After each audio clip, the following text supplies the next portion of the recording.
Good morning.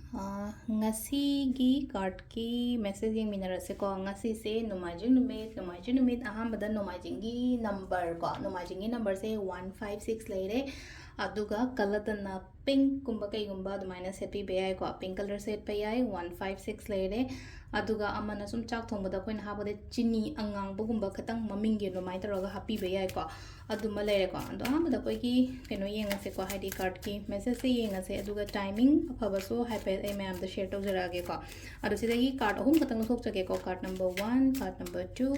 then card number 3 ko. Do amma khanse ko hadi apamba ma number 1 sina hen attract oi bra, number 2 sina hen attract oi bra, traga number 3 sina hen attract to bra haibo to call mai taraga number sa ko ai number 1 khan ba daw yam ya gan bane number 2 khan bana phai nataga just randomly keno hai tare ko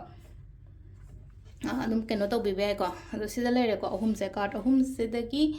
ama ko ahamba 1 khan bangai gi oina sida lei se ko ngasi se positive oina to go thabak to matam da chathopada khotopada leina ko hadi amna positivity amaga hope amaga loina na damaina chatpi ba oina oi bai tare ko aina keno tori ba hadi mi ate ina keno to e khole hara ko se shorna ai chanbiri haibagi dum bagi mo ai ne habada kanam ta leitra ko shor leri ko habada dumai ta adugi thoughts amagal baina dumai chatpi ba ko number 1 khan bangai gi na haraga di ko number 2 gi na sida lai se hai tar ko kitang hai tar ko control gumba thammo ko ngasi se control gumba thammo hai de mingon da yamna point out to gono ba e nangna tawi se phai natraga phatte marei oiro ama oiro ko hari yet lo no yari nge hari just reserve oina hati wa yam ka hana ngang da na gumba leiba hai tar ko do wa ngang no hari ai hadi aina chumme du mi na ngam hallo hai ba du di yade ko hadi matang chara ga di hayo ko adu taraga so yam ka hana ko mingon da point out to gono ba se da akoina haina mingon da khudom bi taranga ngang ko tandang sai mi ahum no hari si hale iba ahum se hari mai to matam da hari ahum ma so ngon da point to rakane na ko hari sumaina hai tara ko nang na to ibo kholi ba adum ba to gono hai bne ko sa hai ko number 2 khan bangai ki oina haraga di ko number 3 ko number 3 ge sina ko pura kenom tawra lere ko isha je haining da ba kho ta ba ma le na ko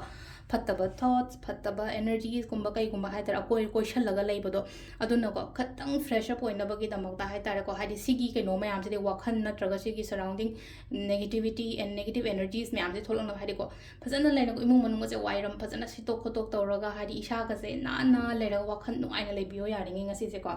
hadi kenu bibula chu handa sam na harabada ko nain tawraga ado sina khoi gi card ki message lere ko timing le ke pung taru ka minute 35 dena 38 ga minute 33 phang lere ko adagi ung 12 ga minute yakhai dena pung 2 ga minute 39 phang lere nungda waram gi 5 ga minute ni funi toi dagi na pung 8 ga minute ni 8 phang lere ko aduga ahing gi na pung 12 ga minute 33 dena pung 1 ga minute yakhai taru phang lere aduga nungalamdai gi na 3 ga minute 18 dagi na 3 ga minute ni 9 phang lere ko sisna khoi gi ngasi gi oina Afaba timing ko adu sida lere khoi gi daily card message se ma'am. Thank you.